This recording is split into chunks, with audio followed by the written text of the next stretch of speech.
بسم اللہ الرحمن الرحیم الحمد للہ رب العالمین والصلاة والسلام علی اشرف الانبیاء والمرسلین والشفیع المذنبین بالقاسم محمد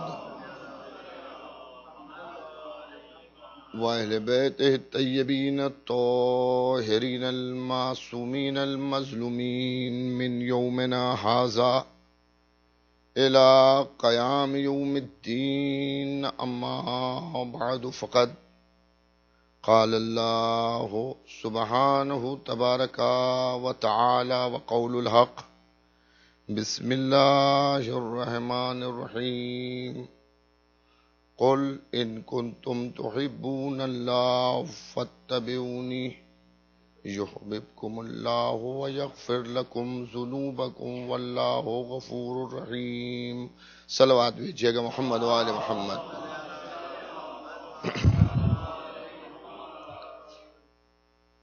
ارباب ولا، محبان آل محمد، عزاداران امام مظلوم کربلا، میں نے آپ کی خدمت میں قرآن حکیم کی جس آیت کریمہ کو عنوان بیان قرار دیا ہے، اس میں پروردگار عالم ارشاد فرما رہا ہے، رسول کے ذریعے تمام مسلمانوں تک ایک پیغام پہنچوا رہا ہے، اور یہ کہہ رہا ہے کہ آپ کہہ دیجئے کہ اگر تم اللہ سے دعوی محبت رکھتے ہو تو میری اتباع کرو۔ اور اس کا نتیجہ بھی بیان ہوا کہ اگر اللہ سے دعوی محبت کرنے والا اتباع رسول کر رہا ہے تو اللہ بھی اس سے محبت کا اعلان کر رہا ہے، اور اس کے بعد محبت کرنے والے کے لیے یہ بھی تمغہ ہے کہ اللہ اس کے گناہوں کو بخشے گا، اور اللہ گناہوں کا معاف کرنے والا ہے اور بہت ہی رحیم ہے۔ یہاں پر حسینیہ میں جو مجالس مجھے آپ کی خدمت میں عرض کرنا ہے، اس کا میں نے عنوان قرار دیا ہے اتباع رسول اور ہماری ذمہ داریاں،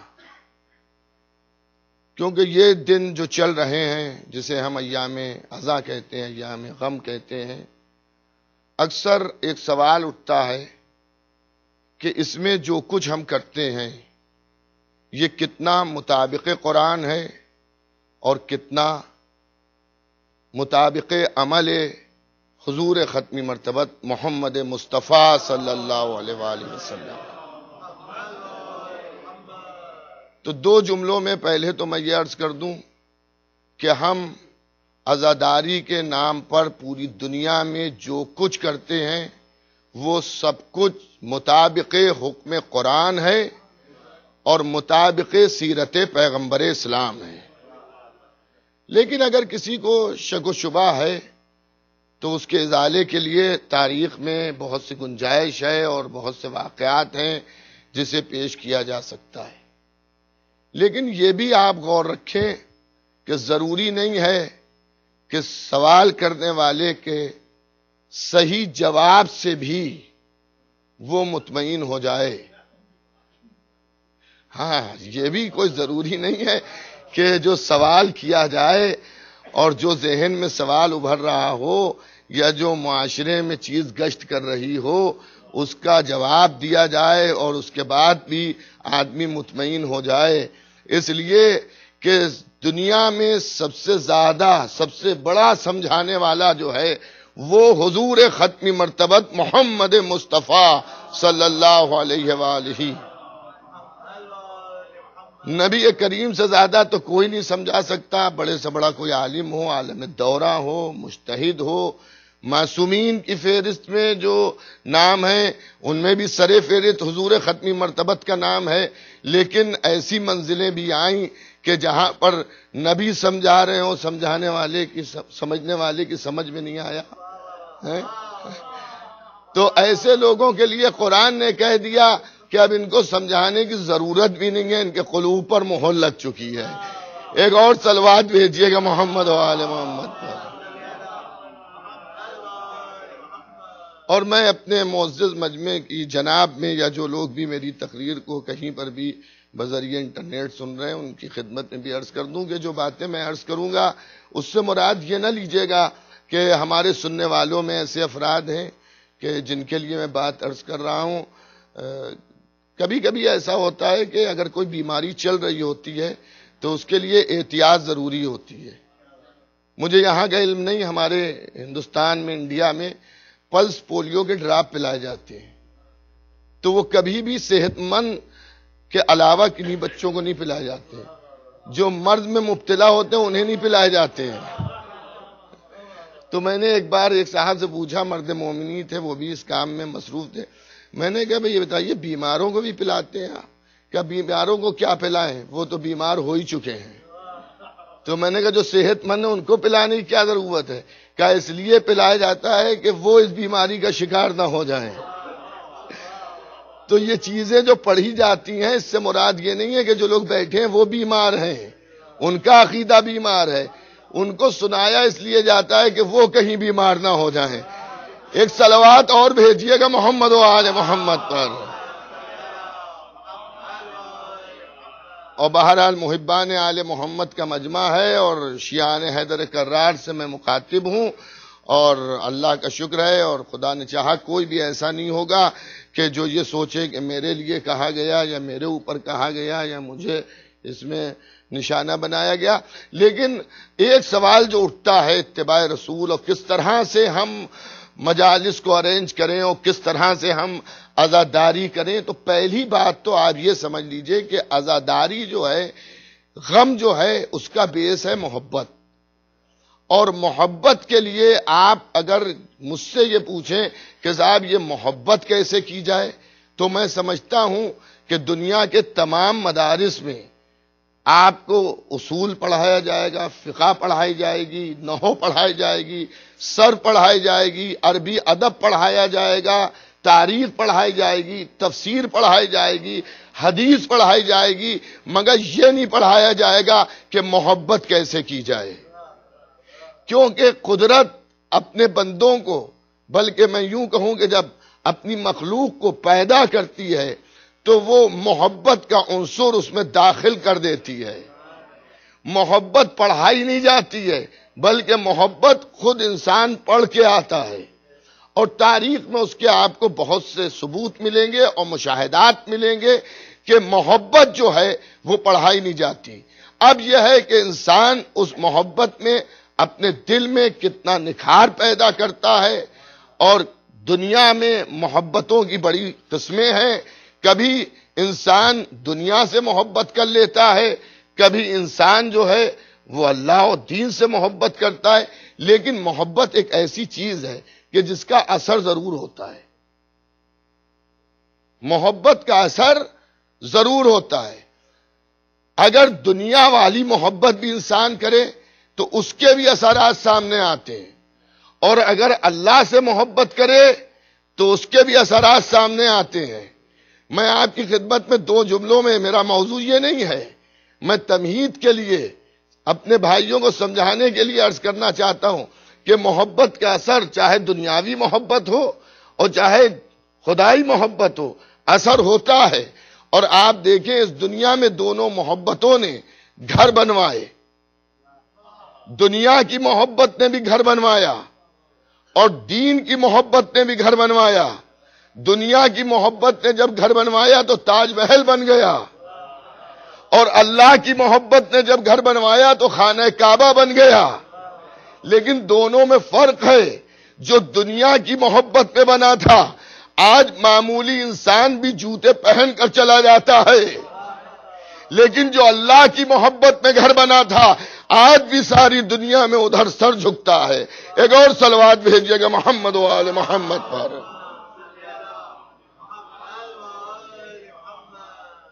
تو عزیزان گرامی، یہ عزائے حسین، یہ ہے، اس کا بیس ہے محبت، اور اس محبت میں بھی جو ہے وہ خالی امام حسین کی محبت نہیں اس عزاداری میں، بلکہ رسول کی محبت بھی شامل ہے۔ جو ہم امام حسین کا غم مناتے ہیں، 2.25 مہینے سیاہ پوش ہوتے ہیں، امام بارگاہوں میں آتے ہیں اور نوحہ خوانی سینہ زنی کرتے ہیں، اس کی بنیاد میں بھی محبت رسول شامل ہے۔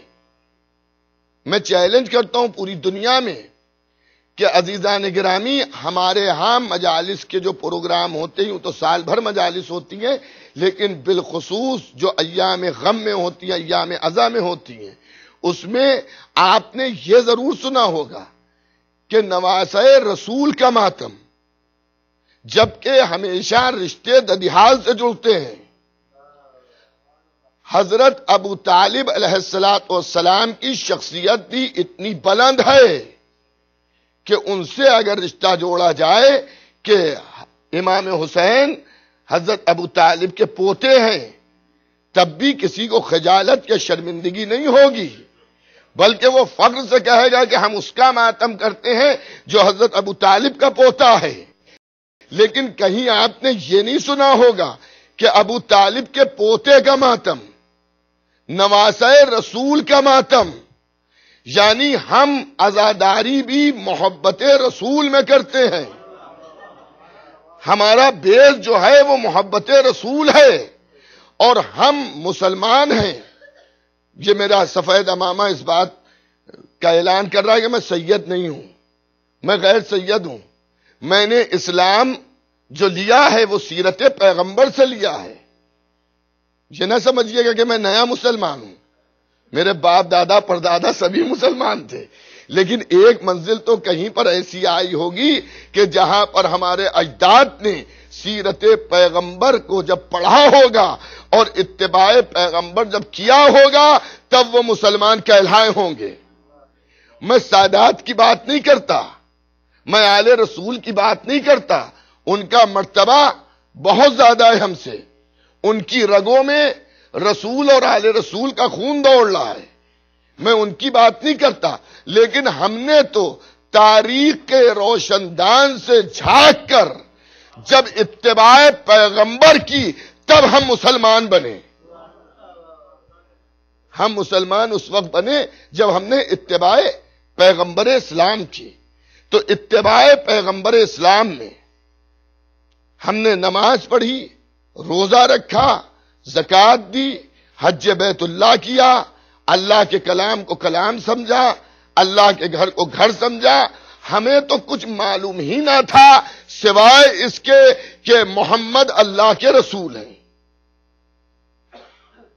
اب یہ اور بات ہے کہ نہ ہم اللہ کو جانتے تھے، نہ ہم قرآن کو جانتے تھے، نہ ہم توحید کو سمجھتے تھے، ہم بالکل نل تھے، ہمیں کچھ نہیں معلوم تھا۔ ہم نے سب سے پہلے یہ مانا کہ محمد اللہ کے رسول ہیں۔ تو اب سوال یہ پیدا ہوتا ہے کہ یہ کس نے سمجھایا کہ محمد اللہ کے رسول ہیں؟ تو آئیے کیا میں آپ کی خدمت میں وہ منظر پیش کروں کہ جب حضور کھڑے کہہ رہے ہیں کہ میں اللہ کا رسول ہوں، تم میں سے کون ہے جو میری رسالت کی گواہی دے؟ تو ایک 13 سال کا، زیادہ سے زیادہ عمر 13 سال ہے، 13 سال کا بچہ کھڑا ہوا اور وہ کہہ رہا ہے کہ میں گواہی دیتا ہوں کہ آپ اللہ کے رسول ہیں۔ تو اب اگر میں کہوں تو غلط نہیں ہوگا کہ علی نے بتایا کہ یہ اللہ کے رسول ہیں، تو ہم نے انہیں رسول مانا، اور جب انہیں مان لیا یعنی علی کے بتائے پر عمل کیا تو ہم نے توحید کو مانا، قرآن کو مانا، اسلام کو مانا۔ ایک صلوات بھیجیے گا محمد والے۔ اس سے بلندتر صلوات بھیجیے محمد والے محمد پر۔ ہم نے، اگر میں یہ کہوں تو غلط نہیں ہوگا کہ محمد رسول اللہ کے ماننے سے پہلے ہم نے علی کو مانا، مولا کو مانا، اور جب مولا نے کہا تو ہم نے ان کی بات کو مانا۔ اچھا وہاں ہوا کیا؟ بالخصوص یہاں پہ جو چھوٹے بھائی ہمارے آواز کو سن رہے ہیں، میں ان کی خدمت میں عرض کر رہا ہوں کہ دعوت ذوالشیرہ ایک تو اس کا پس منظر یہ ہے کہ اللہ نے نبی پر وحی نازل کی کہ اب آپ اپنے قریبی لوگوں کو بلائیں اور دعوت کریں، اور دعوت کے اندر آپ اپنی رسالت کا، نبوت کا اعلان کریں۔ دعوت پر بلانے کے لیے جسے بھیجا گیا وہ مولا علی ہیں، جن کی عمر 9 سال سے لے کر 13 سال تک لکھی گئی ہے کہ اس عمر میں وہ گئے اور جا کے انہیں نے بلایا۔ کم سنی ہے مگر بچے کی دعوت میں اثر اتنا ہے کہ لوگ آئے۔ اچھا صاحب، جب کھانا پکنے کی بات آئی تو 40 آدمی تھے، آپ کے جیسے نہیں کہ جو بھی خوراک ہے اس سے بھی آدمی چاہتا ہے اس زمانے میں تھوڑا کم کھائیں تاکہ صحت صحیح رہے اور چست رہے۔ وہ اس زمانے کے کھانے والے تھے کہ کھانا بھی جن سے پناہ مانگتا تھا۔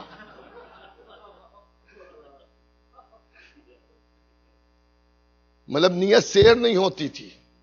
اگر میں اس کی تفصیل بیان کروں تو آپ کہیں گے مولانا یہ تو عقل میں سما نہیں رہی بات ہے کہ ایک انسان اتنا بھی کھا سکتا ہے۔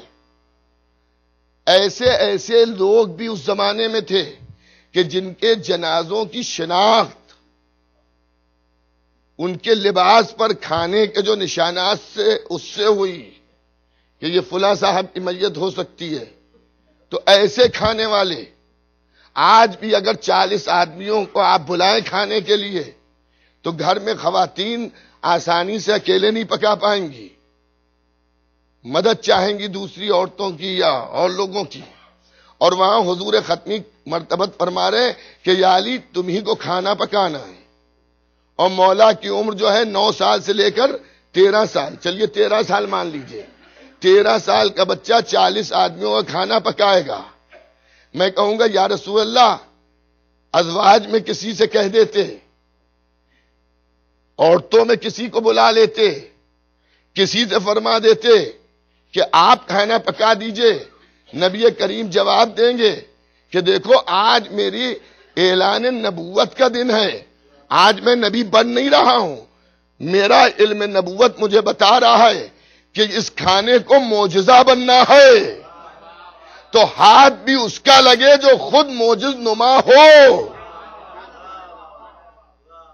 اور میں تو یہ سمجھا، میں لکھنؤ کا رہنے والا ہوں، کہ محاورہ ہے جس کا نمک کھاؤ اس کی تو کم از کم کھاؤ۔ اسلام کی پہلی دعوت میں علی کے ہاتھ کا نمک نبی کھلوا کے بتا رہے ہیں، نمک کھا حیدری حالی فراموش نہ کرنا۔ نمک کھا رہے ہو تو اثر رہے نمک کا۔ اب یہ اور بات ہے کہ کتوں کو اثر رہا یا نہیں رہا، بہرحال وہ اعلان کے لیے نبی کھڑے ہوئے، جیسے کھڑے ہوئے مجمع نے کھایا اور کھا کے نکل گیا۔ دوسرے دن پھر بلایا گیا، پھر دعوت ہوئی، پھر لوگ نکل گئے۔ تیسرے دن یہ کہیے کہ حضرت ابو طالب کونے سے کھڑے ہو گئے، انہوں نے کہا آج جو میرا بھتیجا کہے گا اسے تمہیں سننا ہے۔ اچھا مومنین بڑے ہوشیار نکلے۔ سنت رسول اور اتباع رسول تو یہ ہے کہ پہلے کھلاؤ بعد میں سناؤ، لیکن صاحب میں نے کہیں نہیں دیکھا کہ پہلے نیاز ہو گئی ہو بعد میں تقریر ہوئی ہو۔ عمومی بات یہ ہوتی ہے کہ پہلے سنایا جاتا ہے بعد میں کھلایا جاتا ہے۔ تو شاید جواب آپ کی طرف سے آئے کہ وہاں ابو طالب جیسا ایک موجود تھا۔ ایک صلوات تو بھیجیے گا محمد و آل محمد پر۔ تو وہاں صاحب انہوں نے کہا بیٹھیے سنیے۔ اب نبی نے کھڑے ہو کے تقریر کی اور اس میں کہا کہ میں اللہ کا رسول ہوں، تم میں کون ایسا ہے جو اس بات کی گواہی دے کہ میں اللہ کا نبی ہوں، اللہ کا رسول ہوں۔ تو پورے مجمع پر موت کا سناٹا تھا، صرف میرا مولا کھڑا ہوا۔ میں گواہی دیتا ہوں کہ آپ اللہ کے رسول ہیں۔ تو اس کے جواب میں نبی نے کیا فرمایا؟ یا علی اگر تم میری رسالت کی گواہی دے رہے ہو تو میں بھی یہ وعدہ کر رہا ہوں، یہ گواہی دیتا ہوں کہ تم میرے جانشین ہو، میرے وزیر ہو، میرے خلیفہ ہو. اور پہلے ہی دن یہ ایگریمنٹ سائن ہو گیا کہ جہاں جہاں رسالت ہے وہاں وہاں علی کی ولایت ہے. اب اگر کوئی رسالت کو مانے، ولایت کو چھوڑ دے، تو وہ ذل شیرہ والا اسلام نہیں ہو سکتا، وہ کہیں اور کا ہو سکتا ہے. لیکن میرا موضوع ہے اتباع رسول. فرش عزا پر بیٹھنے والے جتنا اتباع پیغمبر کرتے ہیں اتنا تو کوئی کرتا ہی نہیں ہے. دعوت ذل شیرہ اسلام کا پہلا کلاس. اس کے اندر ہم نے دو شخصیتوں کے دو قول دیکھے. ایک کھڑے ہو کے کہہ رہا ہے کہ آپ اللہ کے رسول ہیں، یعنی محمد الرسول اللہ آپ ہیں. اور ایک کہہ رہا ہے کہ یا علی تم نے گواہی دی ہے تو یاد رکھو تم علی ولی اللہ ہو، میں محمد الرسول اللہ ہوں. تو ہم سے زیادہ اتباع کون کرے گا کہ ہم نے رسول کے کہے کو بھی مانا اور علی کے کہے کو بھی مانا. مولا علی نے کہا محمد رسول اللہ، نبی نے کہا علی ولی اللہ. ہم نے پہلے رسول کی رسالت کی گواہی دی، علی کی امامت کی گواہی دی، ہم ہو گئے مسلمان. لیکن ایک سوال ہوتا ہے جب یہ میٹر پڑھا جاتا ہے تو ہم لوگ خوش ہوتے ہیں اور ہمارے ذہن میں ایک بات یہ ہوتی ہے کہ کسی اور نے گواہی کیوں نہیں دی. دیکھیے مسئلہ ہے گواہی کا. گواہی ہر آدمی نہیں دے سکتا. میں شکاگو میں مجلس پڑھ رہا ہوں حسینیہ میں، اس کی گواہی آپ حضرات دے سکتے ہیں کہ میں نے کئے بجے مجلس شروع کی، کتنی دیر پڑھی، عنوان کیا تھا، فضائل میں کیا پڑھا، مصائب میں کیا پڑھا. لیکن آپ میں بھی سب برابر کی گواہی نہیں دے سکتے.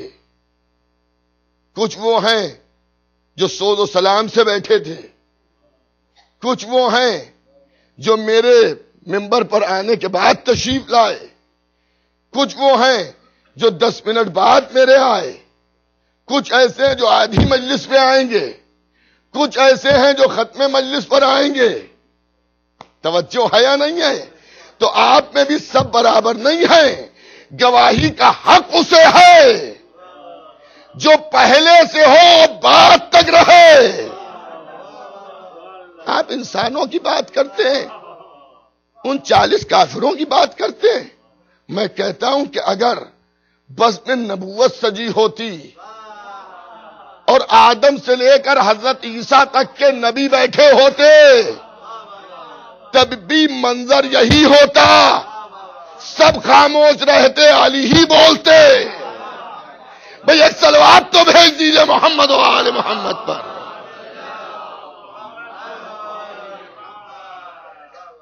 اس وقت بھی خاموشی ہوتی، اس لیے کہ حضرت آدم جو پہلے نبی ہیں ان سے پوچھا جائے کیا رسالت آپ کے سامنے ملی، وہ کہیں گے میرا خمیر جب گوندا جا رہا تھا تب بھی یہ نبی تھے.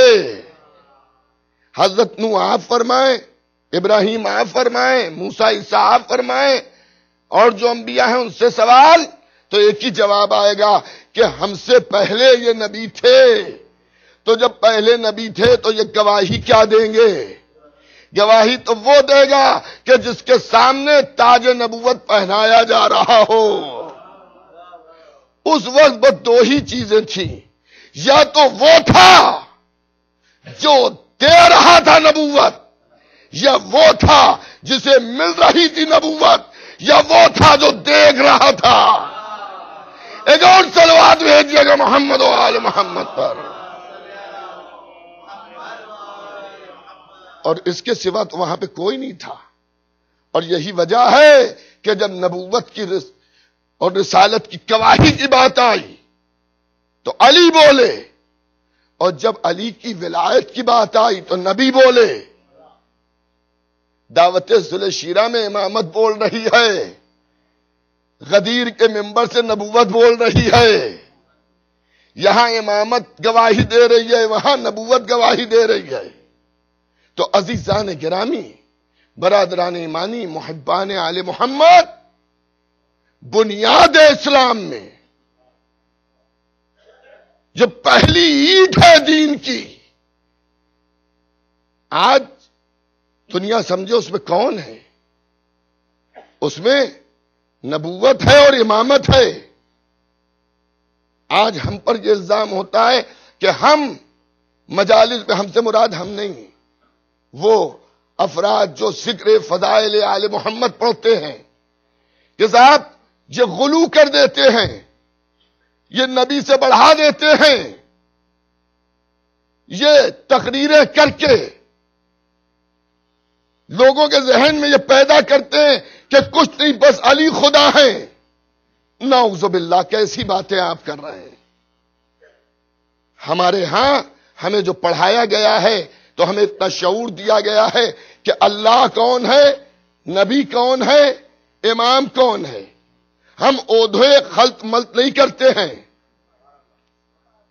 کوئی خوش ہوتا ہو، میں اسے اچھا نہیں سمجھتا اگر آپ مجھ سے کہیں کہ صاحب آپ حضرت علی کے بارے میں کیا تصور کرتے ہیں، کیا آپ یہ سمجھتے ہیں کہ حضرت علی خدا ہو سکتے ہیں، تو میں نفی میں جواب دوں گا۔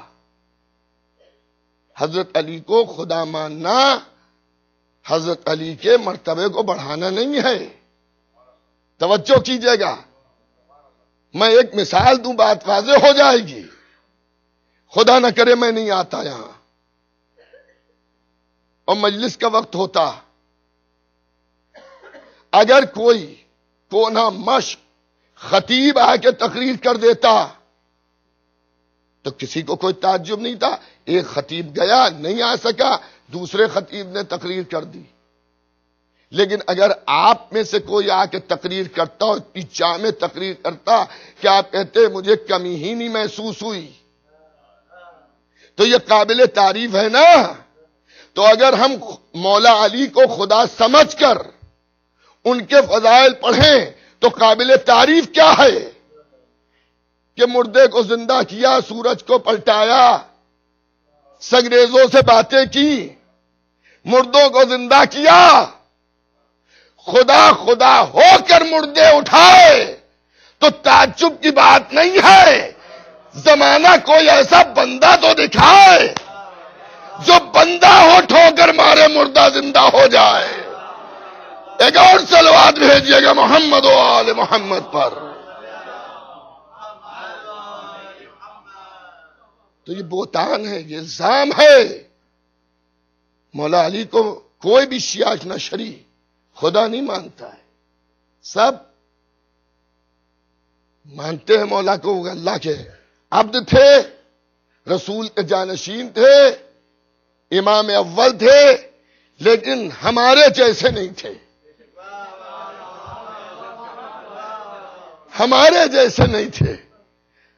کوئی اس غلط فہمی میں نہ رہے کہ وہ چلتے انسانوں کی طرح سے تھے تو ہمارے جیسے تھے، وہ بولتے انسانوں کی طرح سے تھے تو وہ ہمارے جیسے تھے، ان کی آنکھیں تھی ہماری جیسی تو وہ ہمارے جیسے تھے۔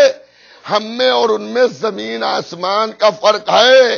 ہم جب سے سن شعور پر پہنچے آج تک ہزاروں مرتبہ ہماری زبان سے نکلا انا للہ و انا الیہ راجعون، ہم اللہ کے لیے ہیں اور اللہ کی بارگاہ میں ہمیں جانا ہے۔ مگر ایک مرتبہ بھی ادھر سے جواب نہیں آیا کہ یہ سچا ہے۔ یہ اگر کہہ رہا ہے کہ ہمارا ہے تو اس کے ہاتھ ہمارے لیے، اس کے پیر ہمارے لیے، اس کی آنکھیں ہمارے لیے، اس کے کان ہمارے لیے، اس کی زبان ہمارے لیے، فقط میرے مولا کے کہ اگر انہی نے کہہ دیا ہم اللہ کے لیے ہیں تو آواز آئی ہاتھ ید اللہ، زبان لسان اللہ، آنکھیں عین اللہ، چہرہ وجہ اللہ، کان اذن اللہ، نفس نفس اللہ۔ اب میرا جوش ایمانی کہتا ہے کہ دشمن بھی مایوس نہ ہو۔ اگر علی کے ہاتھ ید اللہ، آنکھیں عین اللہ، زبان لسان اللہ، چہرہ وجہ اللہ، نفس نفس اللہ، تو دشمن علی لعنت اللہ۔ ایک اور صلوات بھیجیے گا محمد و آل محمد پر۔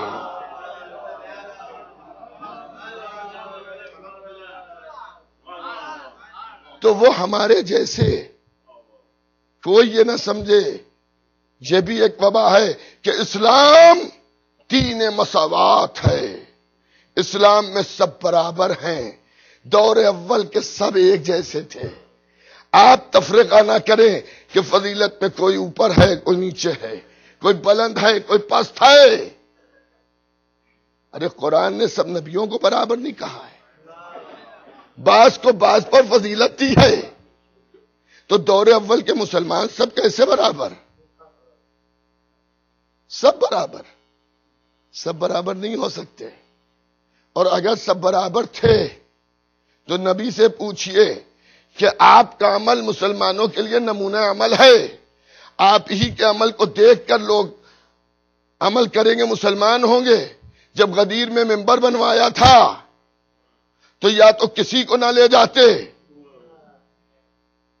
یا ایک ایک کو بلاتے رہتے، تم سب برابر ہو، لیکن 1,00,000 میں تو علی کے برابر کوئی نکلا نہیں،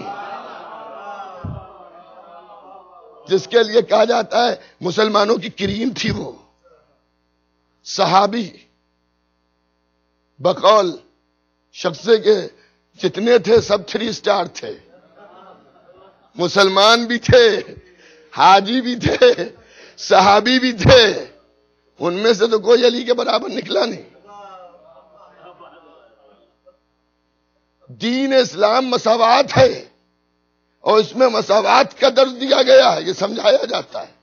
مسجدوں میں تو ہم نے مساوات آج بھی نہیں دیکھی، مسجد یہاں سے وہاں تک نمازیوں سے بھری ہے، لیکن ایک ان میں ایسا ہے جو سب کے آگے کھڑا ہے۔ تو اگر سب برابر ہیں تو یہ ایک کو آگے کیوں کیا ہے؟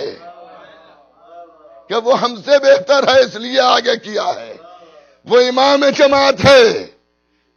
تو سینکڑوں ہزاروں نمازیوں میں امام جماعت جو ہو جائے وہ سب سے آگے، تو جو تمام مسلمانوں میں امام المومنین ہو، خلیفۃ المسلمین ہو، وہ سب کے برابر کیسے؟ کہا بھئی آپ سمجھیے، ہم سب کو مانتے ہیں، حضرت علی رضی اللہ عنہ، حضرت فلاں، یہ لفظ میں نے یوں ہی نہیں پڑھا ہے، لوگوں نے اب گڑبڑ شروع کر دی ہے۔ اگر آپ آج سے 10 سال پہلے کی کتابیں پڑھیں، 8-10 سال پہلے، تو ہر جگہ حضرت علی کے نام کے آگے لکھا رہتا تھا کرم اللہ وجہہ، اور دوسروں کے ناموں کے آگے لکھا رہتا تھا رضی اللہ عنہ۔ وہ الگ کی بات ہے کہ ہمارے خطبہ نے بڑی لطافت سے بھی اس کا ذکر کیا کہ راضی اللہ عنہ کا مطلب یوں سمجھے راضی اللہ نہ ہو۔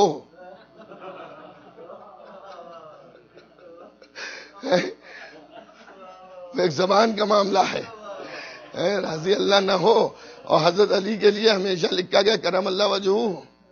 لیکن چور آپ نے دیکھے ہوں گے، فضائل کی چوریاں بھی ہو رہی ہیں دنیا میں، اور اس میں لوگوں نے کہا اچھا کرم اللہ وجہہ، جب ان سے پوچھا گیا یہ اس میں کیوں الگ ہے، سب راضی اللہ، تو انہیں بھی راضی اللہ کیوں نہیں لکھا؟ کہ اللہ نے حضرت علی کے چہرے پر کرم کیا ہے جو دوسروں کے چہرے پر نہیں ہوا ہے۔ ہاں، اکثر ہم لوگوں کا سفر ہوتا ہے ٹرین سے انڈیا میں، لمبے سفر بھی ہوتے ہیں، تو اس میں دوسرے لوگ بھی ملتے ہیں، ان سے گفتگو ہوتی ہے، بحث ہوتی ہے، تو لوگ پوچھتے ہیں، تو اب ظاہر ٹرین میں اس لباس میں تو ہم نہیں بیٹھے ہوتے ہیں، تو وہ آدمی سمجھ نہیں پاتا ہے، تو اس سے پوچھا، اس نے کہا حضرت علی کرم اللہ وجہہ۔ تو میں نے ان سے پوچھا کیا یہ ان کے ساتھ کرم اللہ وجہہ کیوں لگا رہتا ہے؟ کہ اللہ نے ان کے چہرے پر کرم کیا ہے۔ میں نے کہا اور کسی کے چہرے پہ نہیں کیا؟ کہ جیسا کرم ان کے چہرے پہ ویسا کسی کے لیے نہیں ہوا. ہم نے کہا کیا ہوا؟ تو انہوں نے کہا ایسا ہے کہ انہی نے ولادت سے قبل بھی بتوں کے سامنے سر نہیں جھکایا ہے. ولادت سے قبل انہیں بتوں کے سامنے سر نہیں جھکایا ہے. تو میں نے پوچھا کیا دوسروں نے جھکایا ہے؟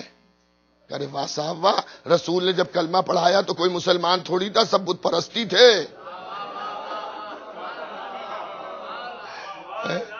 سب بت پرست تھے. میں نے کہا حضرت علی نے کبھی نہیں بتوں کو پوجا؟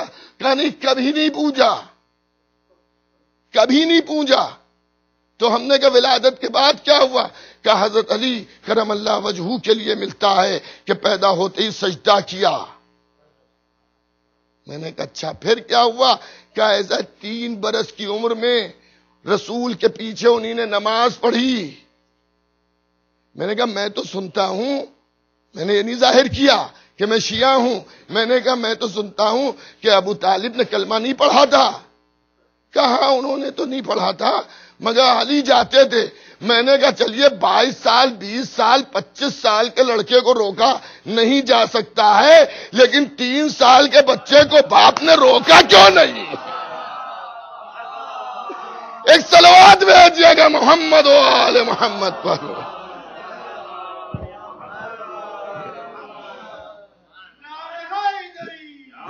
علی 3 سال کے بچے کو تو روکا جا سکتا تھا کہ کیا ہو رہا ہے، تو وہ اپنے ساتھ نہیں لے جاتے تھے جہاں بھی وہ جاتے ہوں. اب وہ ذرا سے چکرایا اور اب اس کی سمجھ میں آیا کہ یہاں تو معاملہ کچھ گڑبڑ ہے. آپ تو بہت گہری باتوں میں چلے گئے اور اب باپ دادا تک پہنچ گئے، تو حضرت علی کی بات کر رہے ہیں. لیکن ہمیں بھی معلوم کرنا ہے کہ بھئی سنتے ہیں آج کل جائیے تو بہت سے لوگ سب ایک دوسرے سے سوالات کرتے ہیں، لا علمی میں کبھی خاموش رہنا پڑتا ہے. تو یہ کیا مسئلہ ہے؟ کیا نہیں حضرت جو ہیں انہوں نے بتوں کے سامنے سر نہیں جھکایا. تو میں نے کہا دوسرے کافر رہے. کس عمر میں لوگوں نے اسلام پڑھا؟ کہ مردوں میں سب سے پہلے جنہوں نے اسلام کا کلمہ پڑھا وہ انہی نے ایک نام لیا. لیکن آپ یہ توقع نہ رکھیے گا کہ میں اس نام کو باوضو ہو کے یہاں سے لوں گا.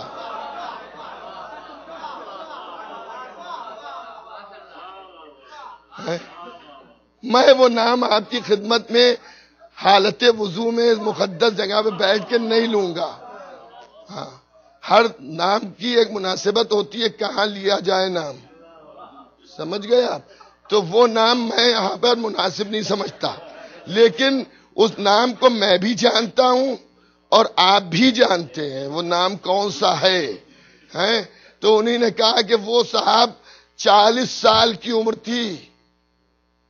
تو میں نے کہا وہ اپنے مذہب میں بے دین تھے یا مطلب دیندار تھے، جو بھی ان کا مذہب تھا.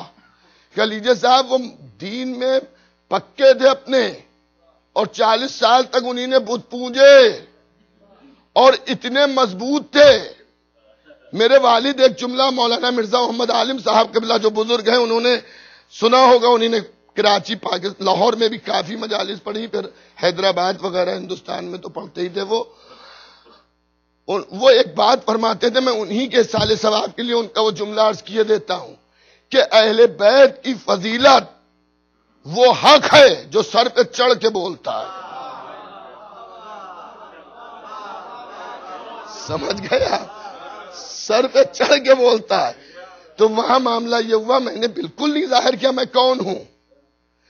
اور میں نے کہا اچھا مذہب میں مضبوط تھے وہ اپنے. کہاں مضبوط تھے، لیکن رسول کے رسالت میں یہ اثر تھا کہ سب سے پہلے مردوں میں وہ ایمان لائے اور انہوں نے کلمہ پڑھا اور 40 سال کی عمر میں پڑھا. اور اتنے مضبوط تھے وہ اپنے مذہب میں کہ مسلمان ہونے کے باوجود بھی کبھی کبھی جب بت خانوں کی طرف سے گزر ہوتا تھا ادھر ادھر دیکھ کر ہاتھ جوڑ لیتے تھے. تو ایک بار پھر ایک انہی نے نام لیا، پھر میں وہ نام وہ بھی نہیں لوں گا. دونوں بس یوں سمجھ لیجئے جو اسلام لائے ہیں اور جو ساتھ میں ہیں دونوں میں بڑی گہری دوستی تھی. عمر میں فرق ضرور تھا لیکن دونوں دوست سمجھے جاتے تھے. لیکن عالم یہ ہے کہ دنیا میں ہمیشہ ساتھ رہے، وہاں بھی ساتھی ہوں گے.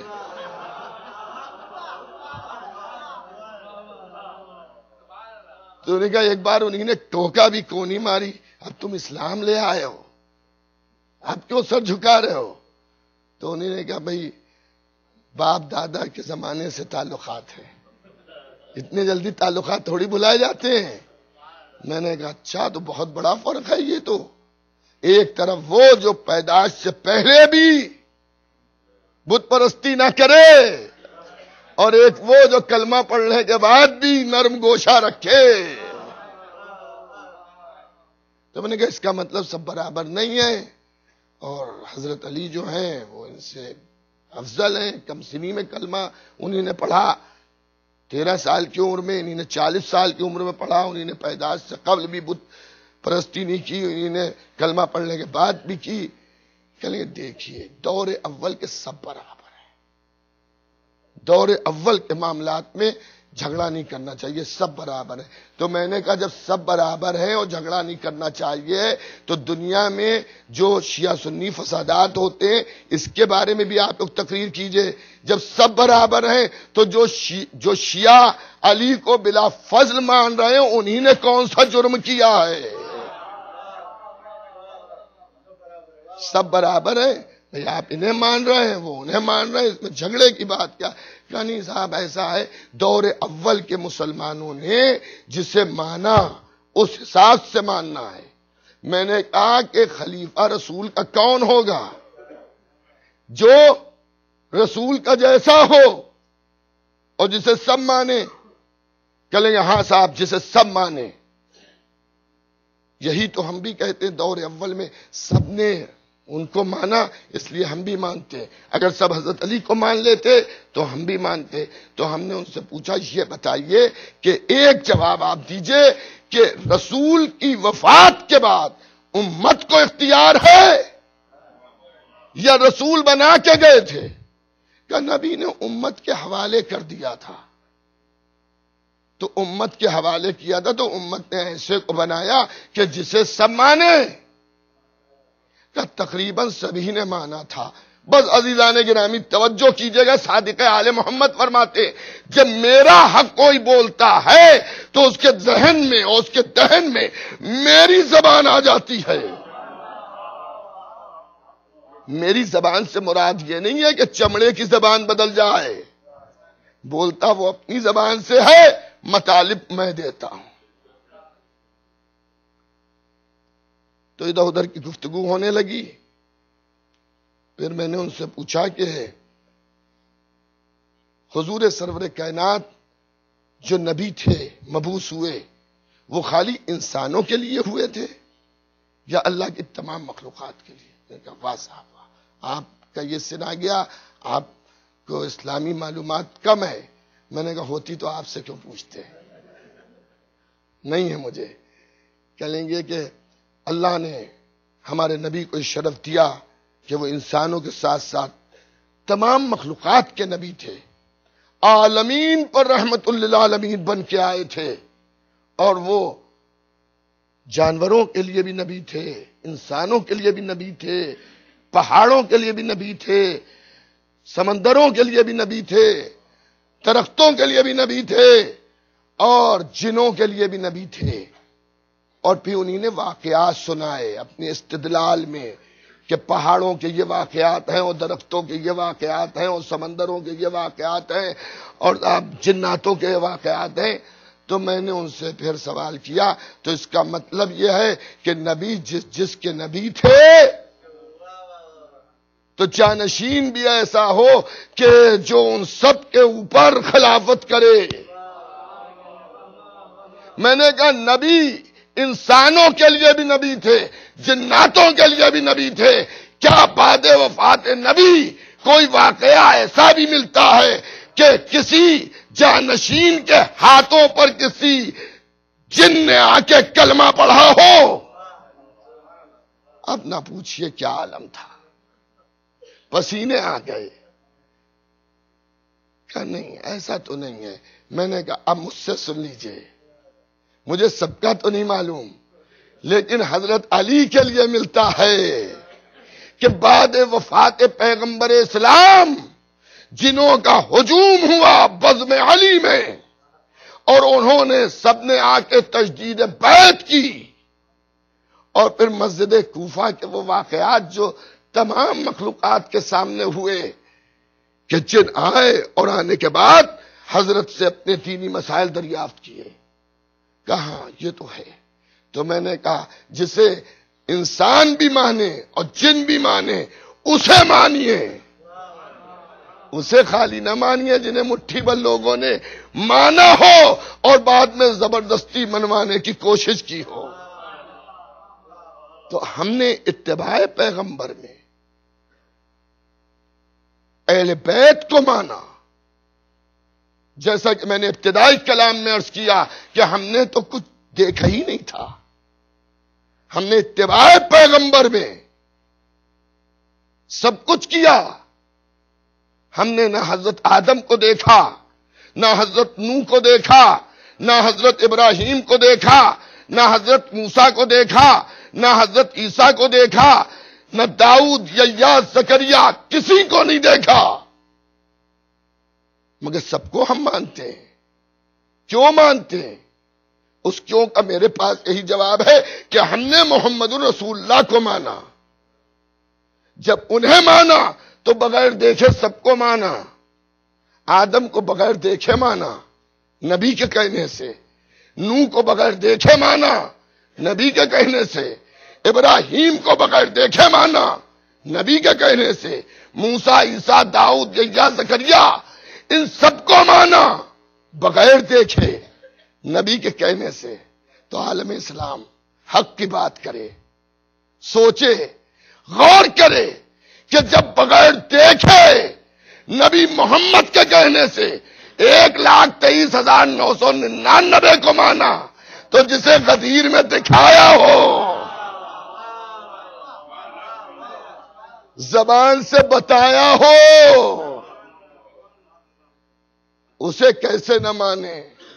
ہماری رشتہ داری نہیں ہے اہل بیت پیغمبر سے، ہم نے اتباع رسول میں مانا ہے، اور جب مان لیا تو ہم ان کی خوشی میں خوش ہوتے ہیں، جب ہم نے مان لیا تو ان کے غم میں غمگین ہوتے ہیں، یہ تقاضۂ محبت ہے۔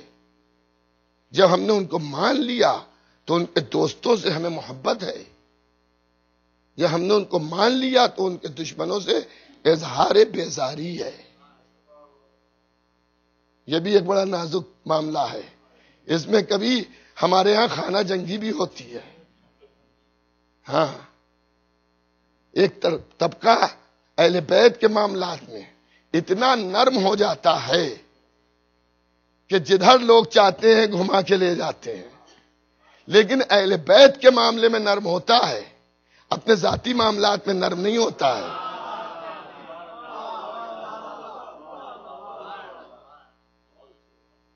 اسی ملک کی بات ہے، اس شہر کی بات نہیں ہے۔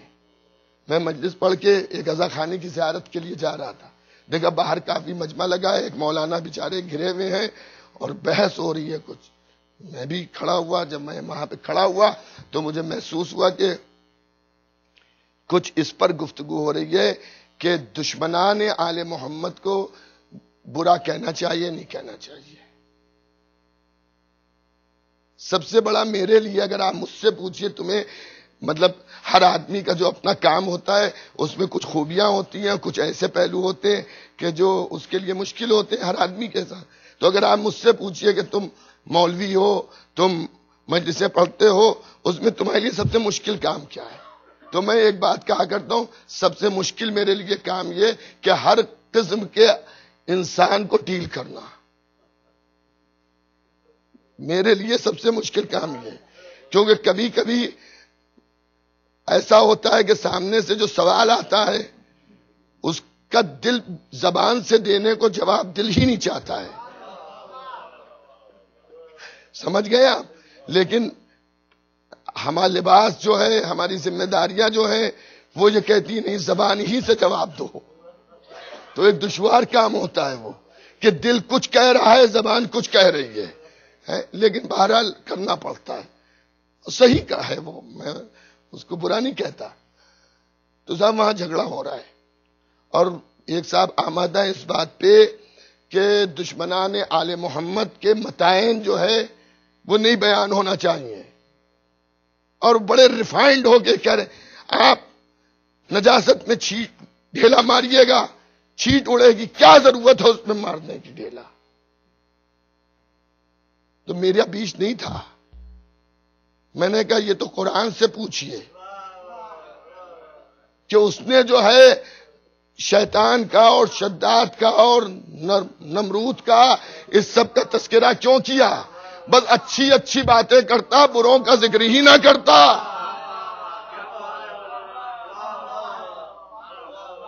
لیکن صاحب وہ اتنی آسانی سے قابو میں آنے والے نہیں تھے۔ تو وہاں پر ایک بچہ کھڑا تھا، میں امام باڑہ کے باہر تھا، میں نے اس سے کہا کہ ایسا ہے بیٹا اندر سے قرآن لے آؤ۔ تو سب لوگ یہ سمجھے، آپ بھی یہی سمجھ رہے ہوں گے کہ میں قرآن منگا کے قرآن کھول کے آیات دکھاؤں گا، لیکن میں نے دیکھیں کمپیوٹر ایج زمانہ ہے، آج کی بورڈ پر 2 انگلیاں ماریے پورا ڈیٹا سامنے آ جاتا ہے۔ تو وہاں مسئلہ یہ نہیں تھا کہ میں ان کو ایک سورہ اور ایک آیت سناتا، میں نے اس کا جواب انہیں بڑے اپنے حساب سے دیا۔ میں نے قرآن آیا تو اس نے لا کے مجھے دیا، میں نے لے کے ان کے ہاتھ میں دیا۔ انہیں ظاہر ہے جو بھی قرآن آئے گا آدمی چومے گا، احترام کرے گا، چوما ہوما۔ میں نے کہا ایک ہاتھ اس کے اوپر رکھ دیجئے۔ یہ کیا کرے؟ میں نے کہا رکھیے آپ اوپر ہاتھ، انہیں نے اوپر رکھا۔ میں نے کہا اب کتاب اللہ کو گواہ کر کے قسم کھائیے کہ آپ نے آج تک کسی مرد مومن کو برا نہیں کہا ہے۔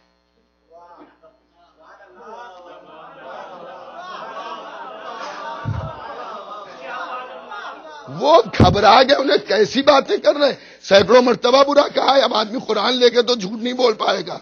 میں نے کہا لائیے قرآن، بچے کو دیا، چوما میں نے کہا رکھو۔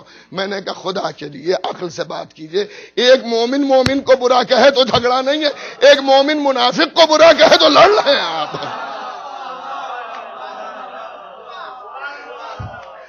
ایک صلوات بھیجیے گا محمد و آل محمد۔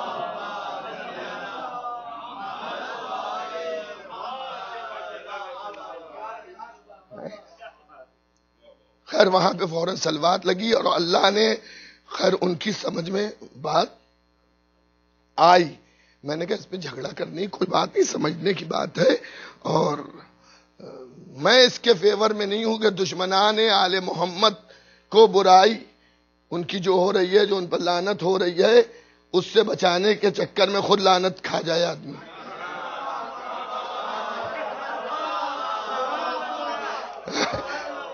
تو یہ عقل مندی کا تقاضا نہیں ہے۔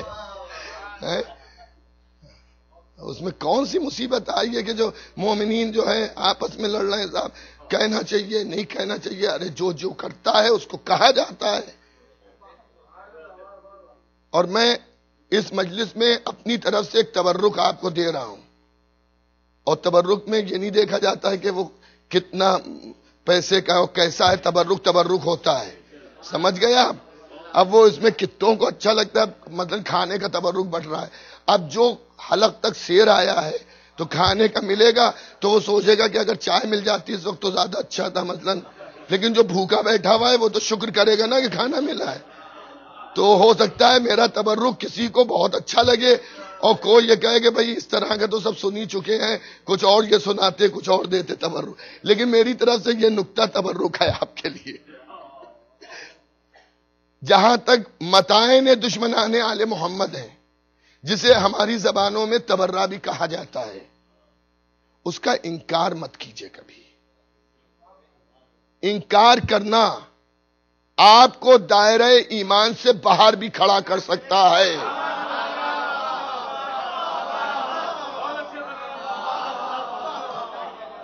انکار مت کیجیے۔ اب یہ ہے کہ آپ حالات دیکھ کر اس کی نوعیت بدل سکتے ہیں۔ اس کی مثال میں آپ کو دے دوں، ایک ہے نماز کے پڑھنے سے انکار کرنا، اور ایک یہ ہے کہ انکار نہیں ہے، طریقہ نماز میں فرق ہو رہا ہے۔ ایک کھڑے ہو کے پڑھ رہا ہے، ایک بیٹھ کے پڑھ رہا ہے، ایک لیٹ کے پڑھ رہا ہے، ایک اشاروں میں پڑھ رہا ہے، ایک ڈوب رہا ہے تو نیت ہی کرے لے رہا ہے، یہ سب نمازی کہلائیں گے۔ جو کھڑے ہو کے پڑھ رہا ہے صحت مند ہے، جو بیٹھ کے پڑھ رہا ہے وہ مریض ہے، اب چاہے وہ ٹھیک ہو مگر مثلا رکوع و سجود نہیں کر پا رہا اس لیے بیٹھ کے پڑھ رہا ہے، مریض ہے۔ جو اور زیادہ مریض ہے وہ لیٹ کے پڑھ رہا ہے، جو اس سے زیادہ مریض ہے وہ اشاروں میں پڑھ رہا ہے، مگر پڑھ سب رہے ہیں۔ دشمنان آل محمد کے متائن ضرور بیان کیجئے، حالات آپ دیکھیے۔ اب حالات کیسے ہیں؟ اگر آپ بالکل آزاد ہیں کھل کے بآواز بلند کیجئے، حالات کچھ ناسازگار ہیں چپکے کیجئے، اور خراب ہیں آپ عادات اور اتوار میں کیجئے، مگر ایسا نہیں ہے کہ نہیں کیجئے۔ اور اگر اب بھی نہ سمجھ میں آئے تو شمار بیشبہ، اگر اب بھی نہ سمجھ میں آئے تو زیارت عاشورہ پڑھ لیجئے، جس میں ناموں کے ذریعے بھی ہے، عادتوں کے ذریعے بھی ہے، ہنسوں کے ذریعے بھی ہے، مگر ایسا نہیں ہے۔ اب کیسے لوگ ہوتے ہیں، کہتے ہیں کہ ایسا یہ کتابوں میں جو ہے وہ کتابوں میں ہے، پڑھنے کی چیز نہیں ہے، تو کتابوں میں جو چیز ہوتی ہے کہ پڑھی نہیں جاتی ہے، کہہ لیں گے اعمال عاشورہ ہے لیکن اس کے لیے مستحب صحرا میں جا کے کرے، تو ہم نے کہا نماز عیدین بھی تو ہے، اس کے لیے مستحب صحرا میں جا کے کرے۔ ایک اور صلوات بھیجیے گا محمد و آل محمد۔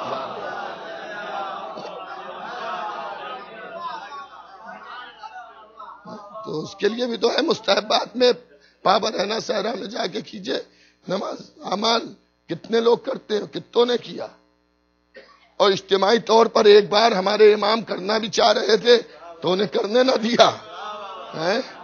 تو عزیزان گرامی، یہ میری طرف سے آپ کو تبرک ہے کہ آپ متائن دشمنان آل محمد اپنے بچوں کو بتائیے۔ اگر مجلسوں میں نہیں، آپ کو کوئی خوف ہے، ڈر ہے، مجلسوں میں نہیں پڑھا جا رہا ہے، آپ گھر میں بتائیے کہ ان لوگوں نے کیا کیا کیا ہے، اور بہت ضروری ہے بتانا، اس لیے کہ آپ پاس صرف تبلیغ کا ایک ذریعہ یہ مجلس ہے، اور اس پر بھی ہزاروں پابندیاں ہیں۔ معاف کیجئے گا، کہیں مومنین کی طرف سے پابندیاں ہوتی ہیں، کہیں منتظمین کی طرف سے پابندیاں ہوتی ہیں، کہیں حالات کی وجہ سے پابندیاں ہوتی ہیں، اور کہیں ایسا بھی ہوتا ہے کہ جو آتا ہے وہ خود مقید آتا ہے۔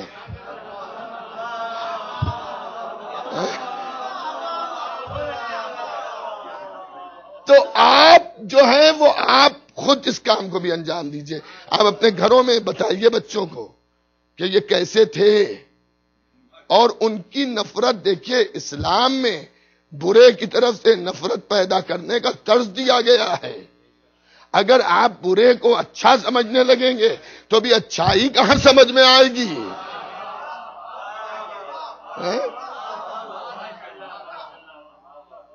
مومن کا مطلب یہ نہیں ہوتا ہے کہ اس کی ناک موم کی بنی ہوئی ہو، ہاں ایسا نہیں ہے کہ صاحب مومن کا مطلب یہ ہے کہ وہ بالکل بس سیدھا سادہ بیوقوف ہو۔ مومن وہ ہوتا ہے کہ جو سب سے زیادہ زیرک ہوتا ہے، سب سے زیادہ ہوشیار ہوتا ہے۔ مومن بیوقوفوں کی جماعت مومنین کی نہیں ہے، ہوشیاروں کی جماعت ہے مومنین کی۔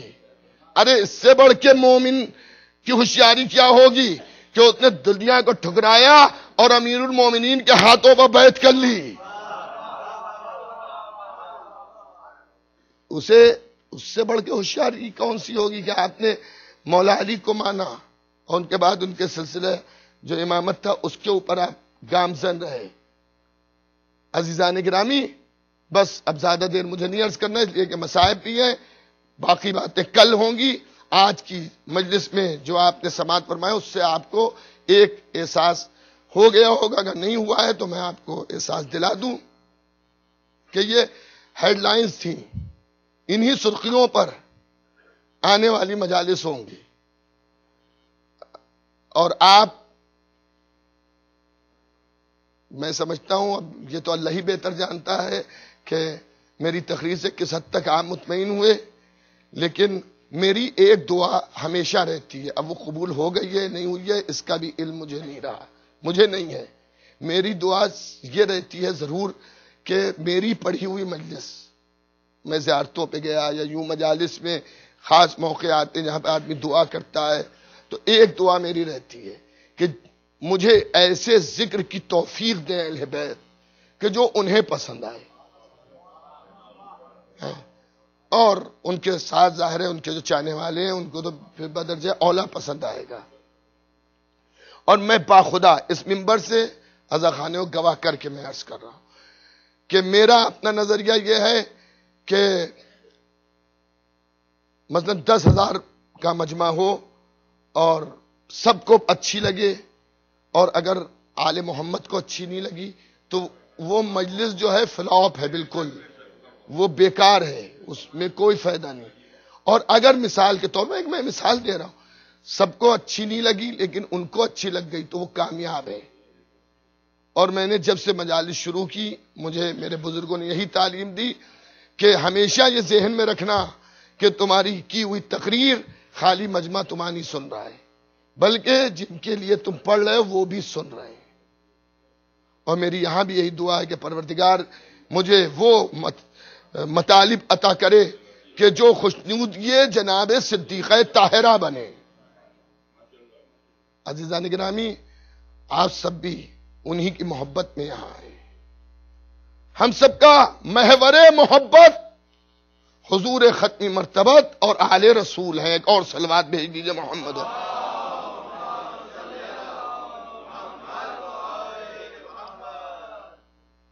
اگر میری تقریر کے جملے آپ کو پسند آئے ہوں اور کچھ میرے ساتھ آپ کی ہمدردی ہو تو آپ میرے حق میں یہی دعا فرمائیے گا کہ انہی کی محبت پر جیے آل محمد کی، اور انہی کی محبت پر مرے. جی اسے بھی یاد رکھیے، آج آپ مجلس میں بیٹھے ہیں تو اس پہ خالی خوش مت ہوئیے کہ میں یہاں آیا میرے دل میں محبت اہل بیت ہے. اس کی بھی دعا کیجئے کہ اسی محبت پر باقی رہیں، اس لیے کہ شیطان آخری سانس تک یہ کام کرتا ہے کہ محبت اہل بیت سے انسان کو منحرف کر دے. تو اس پر باقی رہنے کی دعا.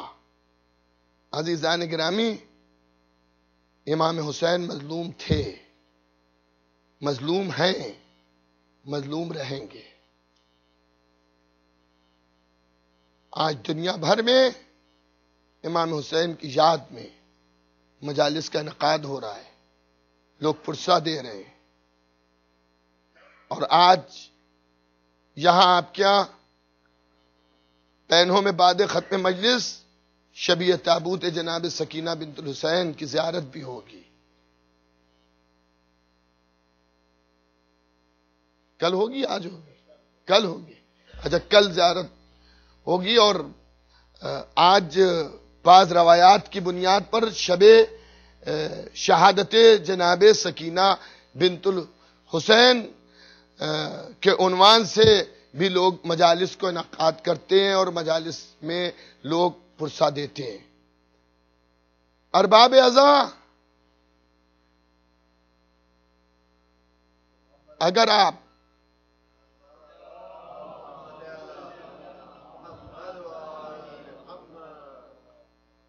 آپ کربلا میں ہونے والی مصیبتوں کو پڑھیں، کتابوں میں دیکھیں تو کلیجہ شق ہو جائے، انسان بے چین ہو جائے. چند مصیبتیں ایسی ہیں، یوں تو ہر مصیبت انسان اگر تصور کر لے حقیقت میں تو اس کی موت کے لیے کافی ہے. زائرین کے لیے ملتا ہے کہ امام صادق آل محمد فرماتے ہیں کہ جب کوئی امام حسین کی زیارت کے لیے جاتا ہے تو سرکار اپنا دست مطہر زائر کی پشت پر رکھتے ہیں، اور اگر نہ رکھیں تو چاہنے والے کا کلیجہ پھٹ جائے، مر جائے وہ وہیں پر. اسی طرح سے مصیبت امام حسین کے لیے یہ ہے کہ اگر چاہنے والے محبان امام حسین غم امام حسین میں نہ روئیں تو ان کے کلیجے پھٹ جائیں. اور ان مصیبتوں میں بھی چند مصیبتیں ایسی ہیں کہ جن کا تصور کیجئے تو ارباب ازاں آنکھوں میں آنسوؤں کا سیلاب آ جاتا ہے. اور انہی مصیبتوں میں 4 سال کی کم سن بچی جو اپنے بابا کے سینے پر لیٹنے کی عادی ہے. آپ جانتے نا امام حسین نے اپنے ہر فرزند کا نام علی رکھا تھا اور اپنی ہر بیٹی کا نام فاطمہ رکھا تھا. لیکن جناب سکینہ کو سکینہ اس لیے کہا جاتا ہے کہ باپ کے قلب کا سکون. یوں تو ہر بیٹی سے حسین کو محبت تھی لیکن سکینہ سے کچھ زیادہ محبت کرتے تھے. اور بچی نے کمسنی میں جو سوالات کیے ہیں ایسے سوالات انسان بڑھاپے میں نہ کر پائے گا. اور دربار یزید میں جناب سکینہ نے جو جوابات دیے ہیں وہ بچوں کے بس کے جوابات نہیں ہیں. جب بھرے دربار میں یزید کی آنکھوں میں آنکھیں ڈال کر 4 سال کی بچی للکار رہی ہے اور اپنے بابا کی حقانیت کا اعلان کر رہی ہے اور اپنی مظلومیت کو بیان کر رہی ہے.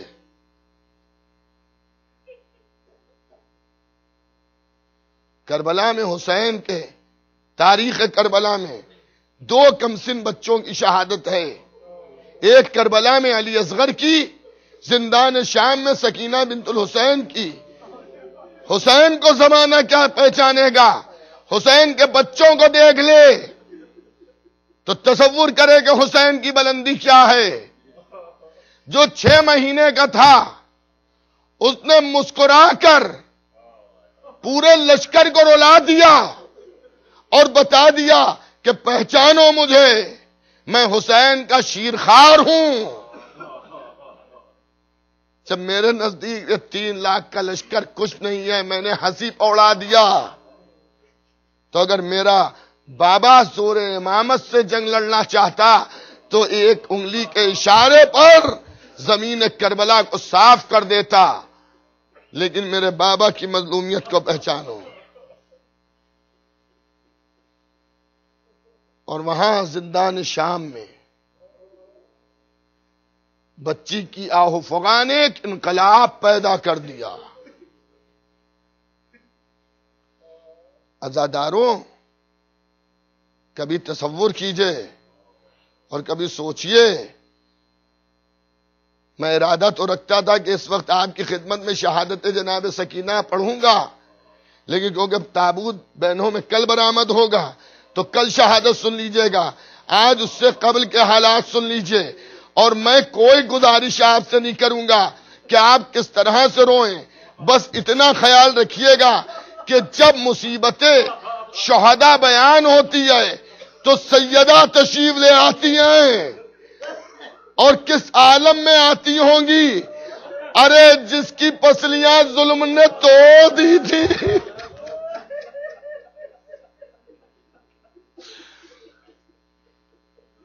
جزاک اللہ. آپ کی آوازیں بلند ہیں، اللہ آپ کی آوازوں پر نزول رحمت کرے. پروردگار عالم آپ کو ہر مصیبت سے محفوظ رکھے، ہر غم سے محفوظ رکھے سوائے غم حسین کے. عزیزان گرامی، ذرا تصور کیجئے اس وقت کا کہ جب حسین خیموں سے باہر نکل رہے ہیں، بہنیں الوداع کہہ چکی ہیں، لیکن سینے پر سونے والی قدموں سے لپٹی ہے بابا. اے بابا، صبح سے جو گیا ہے واپس نہیں آیا بابا. اے بابا، جب رات آئے گی. اے بابا، سکینہ کو جب نیند آئے گی تو سکینہ کہاں سوئے گی؟ اے عزاداروں، جس ملک میں آپ رہ رہے ہیں اس ملک میں قانون ہے نا کہ بچوں کو اذیت نہیں دی جا سکتی، تنبیہاً بھی ماں باپ بھی نہیں سزا دے سکتے۔ ارے کاش کو کوئی قانون ایسا کربلا میں بھی ہوتا کہ جب 4 سال کی بچی کے تماچے لگ رہے ہیں،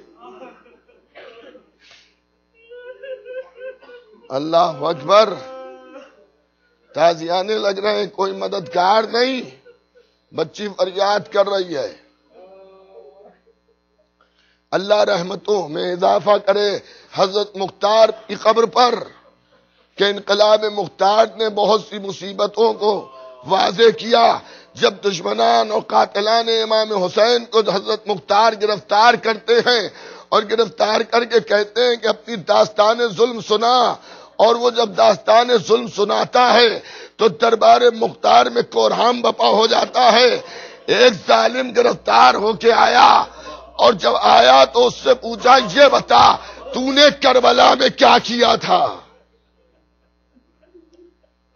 کہتا ہے مختار میں شہادت حسین کے بعد پہنچا۔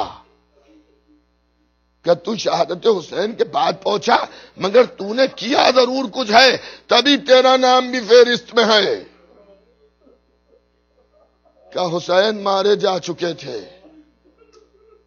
سنو عزاداروں، اگر مصیبت امام حسین سن کے بھی رونا نہ آئے تو فرش اعظم پر بی بی زہرا سے معافی مانگ لینا اور اللہ کی بارگاہ میں اپنے گناہوں کی توبہ کر لینا۔ اے عزاداروں، ظالم کہتا ہے کہ جب میں پہنچا تو سورج کو گہن لگ چکا تھا، سیاہ آندھیاں چل رہی تھی اور مقتل کربلا میں بیویوں کے رونے کی آواز آ رہی تھی۔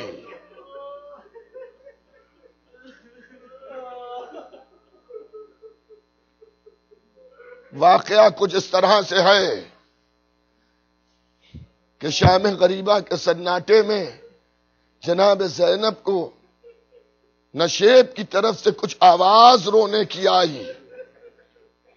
عزاداروں، یوں تو کربلا کے ریگستان پر جنوں کے رونے کی آوازیں تھی، ملائکہ کے رونے کی آوازیں تھی، زمین کربلا کے ذرات رو رہے تھے، حسین پر گریہ ہو رہا تھا۔ جناب زینب اب جو پہنچی لاش حسین کے قریب تو کیا دیکھا کہ ایک بی بی بیٹھی رو رہی ہے۔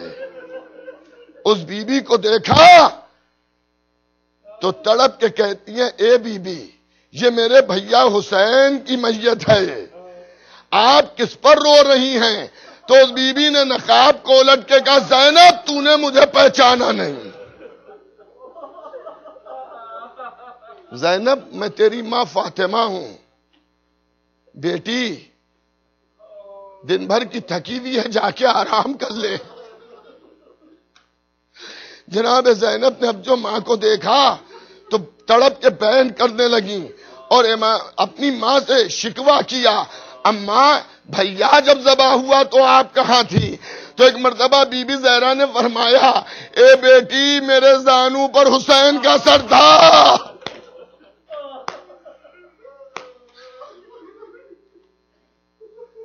جناب زینب اپنی ماں سے گفتگو کر رہی ہیں کہ اتنی دیر میں جناب سکینہ کے رونے کی آواز آئی اور یتیمہ پکار کے کہہ رہی ہے پوپی اماں جلدی آئیے۔ جناب زینب کہتی ہیں کہ میں نے ماں سے کہا اماں ٹھہرو میں ابھی آتی ہوں، ارے سکینہ پکار رہی ہے۔ اب سنیے ظالم کے ظلم کی داستان۔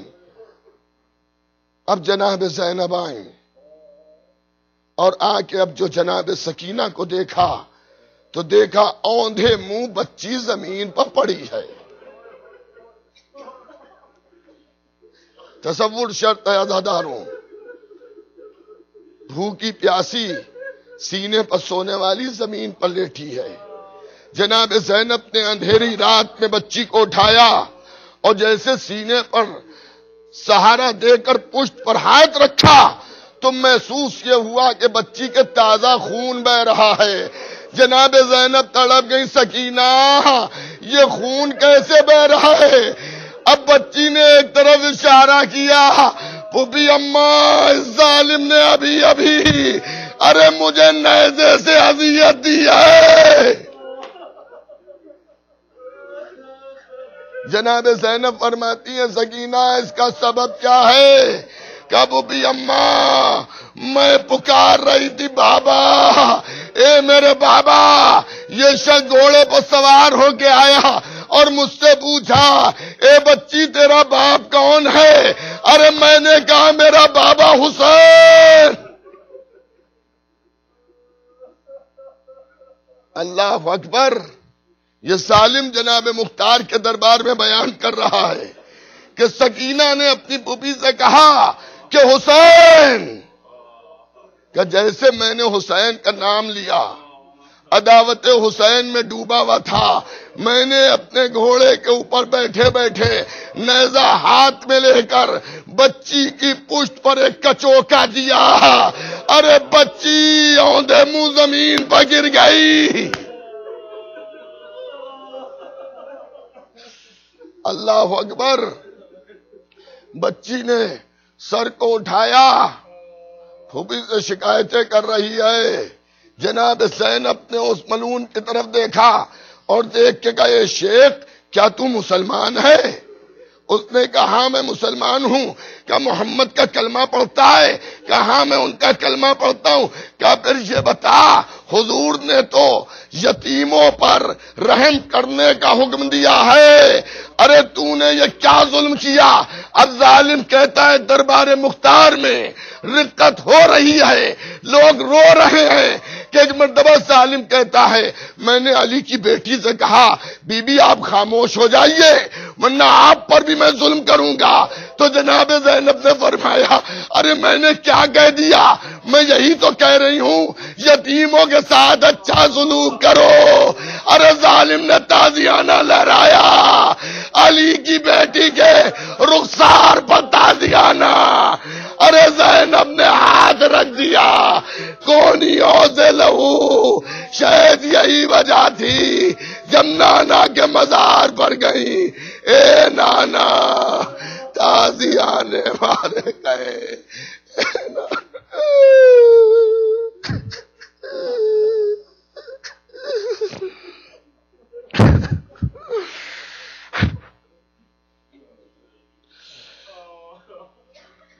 پروردگارہ تیری محمد و آل محمد کا واسطہ ہم سب کی اس مختصر سی اذان کو قبول فرما. پروردگارہ ہم سب کے گناہ کبیرہ اور گناہ صغیرہ کو معاف فرما. پروردگارہ ہمارے جوانوں کو عمل صالح کی توفیق عنایت فرما. صبح قیامت تک ہم سب کے دلوں میں محبت آل محمد باقی رکھنا. روز محشر جب ہمیں ہماری قبروں سے اٹھایا جائے تو ولایت آل محمد کی بنیاد پر اہل محشر میں ہمارا تعارف ہو. پروردگارہ جنت البقیع پر جلد سے جلد روز تعمیر ہو جائے. پالنے والے آل محمد کے خلاف جو لوگ ہیں انہیں نیست و نابود فرما. محبان آل محمد کی حفاظت فرما. پروردگارہ ہم سب کے امام زمانہ کے ظہور میں تعجیل فرما. حضرات میں گزارش کروں گا کہ آپ حضرات پابندی وقت کے ساتھ مجلس میں تشریف لائیں تو اس میں پڑھنے میں مجھے آسانی ہوگی اور آپ کی قوت سماعت ساتھ میں رہے گی تو انشاءاللہ اور بھی وضاحت ہو جائے گی.